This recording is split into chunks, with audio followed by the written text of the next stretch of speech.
شروع کرتے ہیں اللہ کے بابرکت نام سے جو بڑا مہربان اور نہایت رحم والا ہے۔ تمام تعریفیں میرے اللہ رب العزت کے لیے ہیں۔ السلام علیکم لسنرز، میں ہوں آپ لوگوں کی host Nausheen. Welcome to my channel horror کہانی ٹی وی۔ آئی ہوپ آپ سب لوگ خیریت سے ہوں گے، جہاں ہوں گے خوش ہوں گے۔ آج آپ لوگوں کے لیے میں بہت ہارر جنات کے قصے لائی ہوں جنہیں آپ لوگ بہت پسند کریں گے، اور یہ قصے ملک احمد شیئر کر رہے ہیں۔ احمد کہتے ہیں کہ آج آپ کے ساتھ اپنے پردادا کے زمانے کے کچھ خوفناک قصے شیئر کرنا چاہتا ہوں۔ میرے پردادا جو تھے وہ اللہ کے بہت نیک انسان تھے، بہت عبادت گزار تھے۔ آپ ان کو ولی اللہ کہہ سکتے ہیں کہ ان کے پاس اللہ نے ان کو ان کی عبادت کا اتنا صلہ دیا تھا کہ دور دور سے لوگ ان سے دم کروانے آیا کرتے تھے، اور وہ اہل نظر بھی تھے، یعنی انہیں جنات وغیرہ کی بھی پریزنس کا پتہ چل جاتا تھا، اور وہ نمک دم کر کے دیا کرتے تھے، اور جو مریض ہوتے تھے اللہ کے حکم سے اللہ انہیں شفا عطا کر دیتا تھا۔ تو میرے جو پردادا تھے ان کے آموں کے باغ تھے، اس کے ساتھ ساتھ جیسے زمیندارہ ہوتا ہے وہ سبزیاں وغیرہ بھی کاشت کیا کرتے تھے۔ اپنی روٹین کے مطابق جب میرے پردادا آموں کے باغ میں گئے تو ان کو محسوس ہوا کہ آج یہاں پر کچھ ہلچل اور ہی ہے، آج یہاں پر غیر مرئی مخلوقات کا کوئی قبیلہ یا تو گزرا ہے یا آیا ہوا ہے۔ ابھی وہ اس چیز کو محسوس کر ہی رہے تھے کہ ایک درخت کے پیچھے سے اس قبیلے کا سردار انسانی روپ میں، بہت خوبصورت انسان کے روپ میں ان کے سامنے آیا، ان سے سلام دعا کیا اور کہنے لگا کہ میں جانتا ہوں کہ آپ اللہ کے نیک انسان ہیں، بزرگ ہیں، آپ کے پاس اتنی نظر ہے کہ آپ ہماری پریزنس کو فیل کر سکتے ہیں، آپ بھانپ لیتے ہیں۔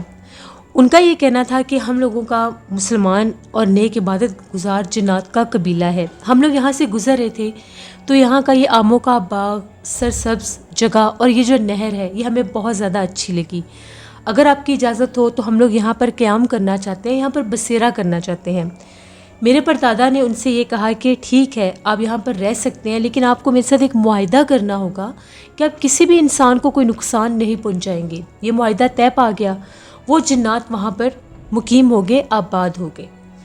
اسی طرح سے وہ اس جگہ کی حفاظت بھی کیا کرتے تھے۔ اس کے بعد میرے جب دادا جی کی پیدائش ہوئی تو ان کی پیدائش کے بعد تقریباً 2-3 سال کے بعد جب ان کی نئی پیدائش ہوئی تو جو میری دادی اماں تھیں ان کو لا کر اپنے دوپٹے کے ساتھ ایک جھولا سا بنا کر اکثر ادھر آموں کے باغ میں درخت کے ساتھ باندھ دیا کرتی تھی اور ان کو سلایا کرتی تھیں۔ تو دادی اماں کہتی ہیں ایک دفعہ ایسا ہوا کہ میں دوپہر کے ٹائم جیسے ہی بچے کو وہاں پر سلانے کے لیے آئی تو مجھے کسی نے سلام کیا اور یہ کہا کہ اماں جی آپ پریشان نہ ہوں، یہ بچہ بالکل ہمارے بچوں کی طرح ہے، ہم اس کا خیال بھی رکھیں گے، اس کو جھولا بھی دیں گے، آپ بے فکر ہو کر جائیں اور گھر کا کام کریں۔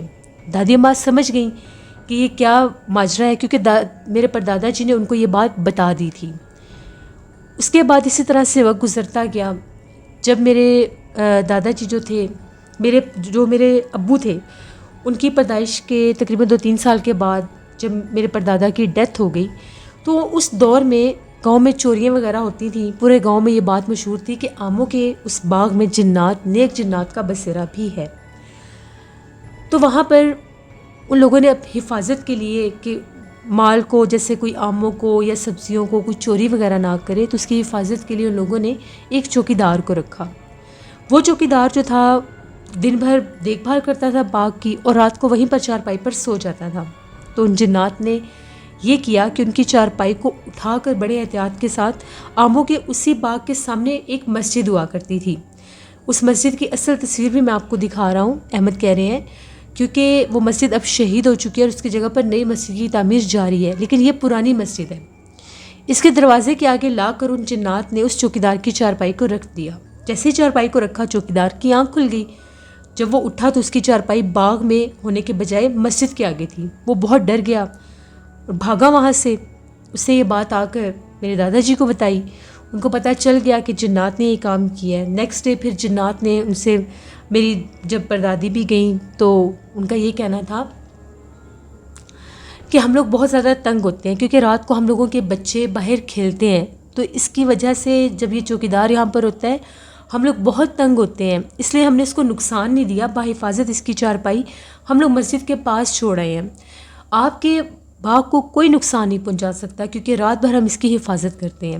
اسی طرح سے سب کو پتہ تھا کہ وہاں پر جنات ہیں، تو کوئی جرت ہی نہیں کرتا تھا وہاں پر جانے کی۔ ہم لوگوں کا ایک ہمسایہ تھا، ایک دفعہ وہ آ رہا تھا تو وہاں پر ایک چھوٹا سا تالاب بھی ہوتا تھا، جہاں پر وہ نہر تھی، اس سے پہلے وہ تالاب آتا تھا اور پھر وہ آموں کا باغ تھا۔ وہ اپنے کام سے واپس آ رہا تھا، قریب 12:30 بجے کا ٹائم تھا۔ تو جب وہ وہاں پر پہنچا تو کیا دیکھتا ہے کہ اسی تالاب میں بہت خوبصورت بچے ہیں اور وہ نہا رہے ہیں۔ اس کو بڑا غصہ آیا کہ یہ کون سا ٹائم ہے، یہ بچے کھلا رہے ہیں، کھیل رہے ہیں، نہا رہے ہیں، یہ کون سا ٹائم ہے تالاب میں نہانے کا۔ وہ اس نے نہ آؤ دیکھا نہ تاؤ، وہ تیزی سے تالاب کے پاس گیا اور جا کر ان بچوں کو ڈانٹنے لگا اور یہ کہنے لگا یہ کون سا ٹائم ہے تالاب میں نہانے کا، نکلو باہر یہاں سے۔ یہاں تک کہ وہ اس حد تک ایموشنل ہو گیا کہ اس نے 1-2 بچوں کو باہر نکال کر دھکا بھی دیا۔ تو جیسے اس نے دھکا دیا تو کیا دیکھتا ہے کہ ایک بہت خوفناک چہرے والی عورت اس کے پیچھے ظاہر ہو گئی۔